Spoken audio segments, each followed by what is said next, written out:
Bien-aimés dans le Seigneur, nous vous saluons dans le très précieux nom de notre Seigneur Jésus-Christ.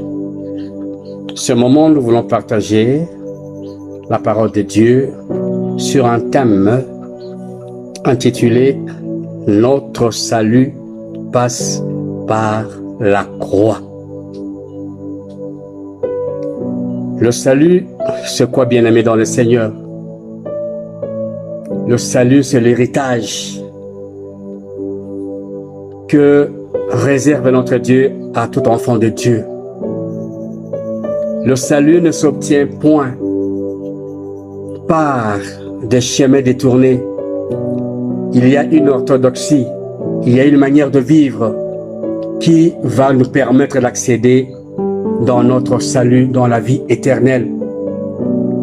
D'autant plus que nous prions, nous gênons, nous sommes enfants de Dieu, non pour le monde présent, mais c'est pour le ciel, pour l'éternité. Au-delà de cette idée, nous voulons comprendre c'est quoi la croix. La croix, c'est une matière physique. C'est un bois formé, placé d'une manière opposée. La croix est un symbole de la rencontre de deux univers. L'univers physique dans lequel nous appartenons, l'univers des humeurs, l'univers des douleurs, à l'univers spirituel.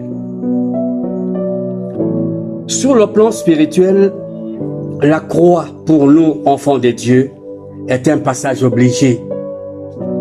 C'est une vie de passion. C'est un ensemble, la passion entendue comme étant un ensemble de douleurs, un ensemble de privations, un ensemble d'épreuves qu'un enfant de Dieu doit assumer pour passer vers l'éternité. La croix, bien-aimée, est pesante.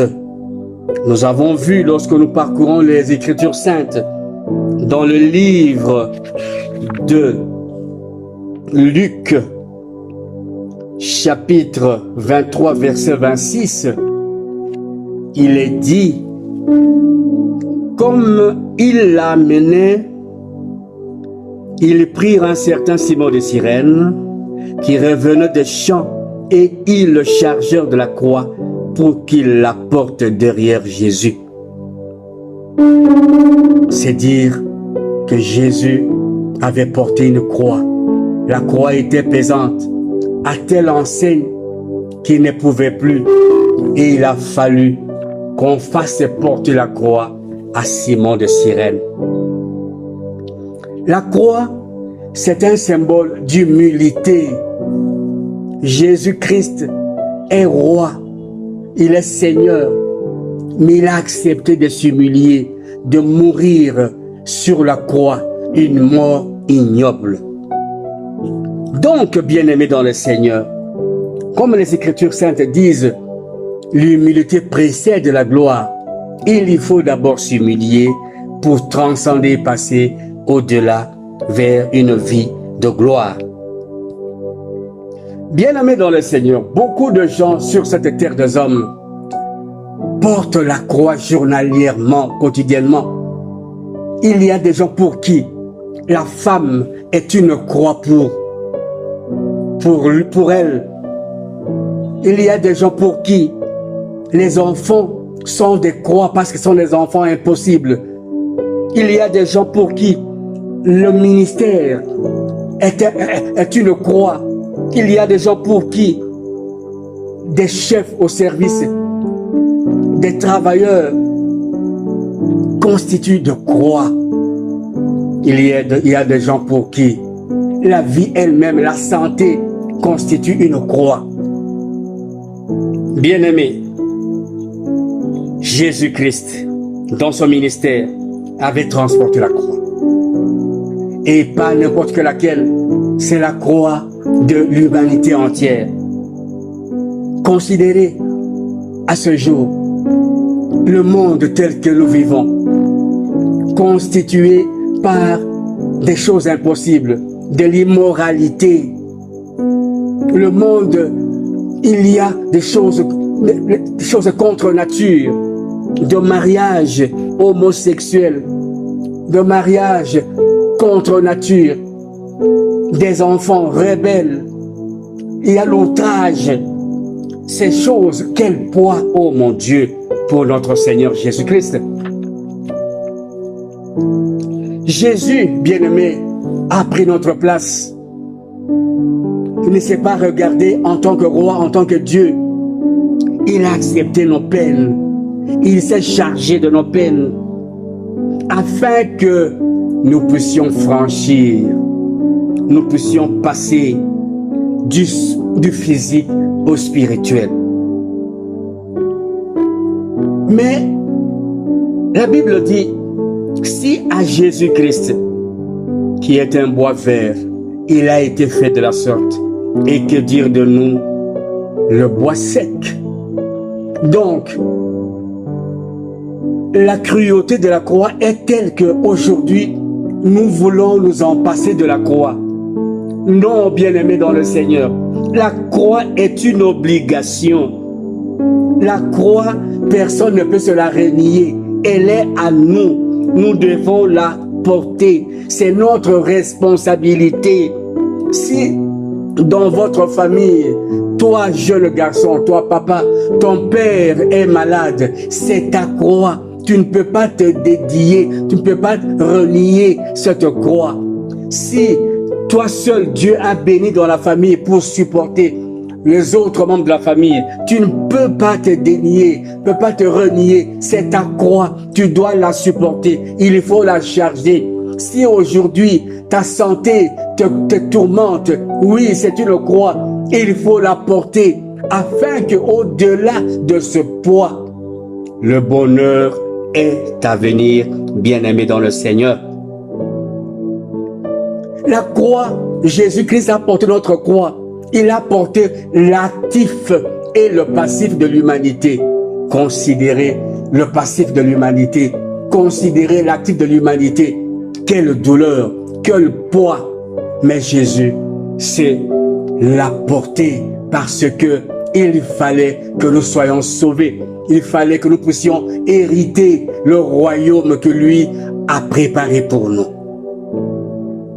Bien-aimés dans le Seigneur, Luc chapitre 14 verset 27 dit ceci: et quiconque ne porte pas sa croix et ne me suit pas ne peut être mon disciple. Telle est la parole de notre Seigneur Jésus-Christ. Si nous voulons réellement être disciples de notre Seigneur Jésus-Christ, nous devons porter la croix. Porter la croix, c'est quoi, bien-aimés? C'est aller à la rencontre de notre Dieu. Pourquoi? Parce que c'est un mystère sur lequel nous devons méditer nuit et jour. Pourquoi cette charge? Pourquoi ce poids? Pourquoi et pourquoi? C'est parce qu'il fallait porter afin que tu hérites. C'est un passage obligé, bien-aimé. Surtout en cette période où nous préparons la Pâque, nous sommes obligés de nous revoir, de nous mirer. Est-ce que je vaux? Est-ce que la croix que je porte, je la supporte avec vouloir, avec volonté, avec joie? Bien-aimés dans le Seigneur, plusieurs personnes ont porté leur croix et ils ont été sauvés. Prenons le cas de Simon de Cyrène. Il a rencontré Jésus-Christ. Il a porté la croix et son nom est écrit dans le livre de vie. L'un des brigands qui était sur la croix, ensemble avec Jésus-Christ, il avait reconnu la divinité de Jésus-Christ. Il avait reconnu sa croix qu'il a portée. Il avait reconnu, oui, je suis sur la croix, je meurs maintenant parce que j'ai péché. parce que c'était ma faute, parce que, mais celui-là, Jésus-Christ, il est innocent. Et il dira, Seigneur, souviens-toi de moi dans ton royaume. Et Jésus a dit, ce soir, tu seras avec moi au paradis. Bien-aimés dans le Seigneur, nous devons considérer notre croix. Nous devons nous départir de notre état actuel, caractérisé par l'arrogance, par l'orgueil, par le fruit de la chair, qui sont retenus dans Galates chapitre 5, du verset 19 au verset 21. Ces éléments constituent un handicap pour se charger de sa croix. Nous devons nous libérer, nous devons nous affranchir et nous devons viser le ciel, le salut. Bien-aimés dans le Seigneur, considérant cet enseignement, cette exhortation, je me rends compte personnellement que beaucoup d'entre nous ne sont pas capables de porter sa croix. Voilà pourquoi je plaide maintenant pour toi et pour moi que notre Dieu, Jésus-Christ de Nazareth, se charge encore et encore de notre croix, afin que notre salut soit notre lot quotidien. Que ton joug soit léger maintenant. Que le salut entre maintenant dans ta vie, dans ta santé, dans ta maison, dans ton travail, dans ton ministère. Que le salut entre maintenant dans ta famille. Parce que Jésus-Christ aura porté ta croix et ma croix. Maranatha. Pasteur Michel Elie Djema de l'Assemblée de délivrance et de révélation. Pour tout contact éventuel, plus 243 97 43 49 145.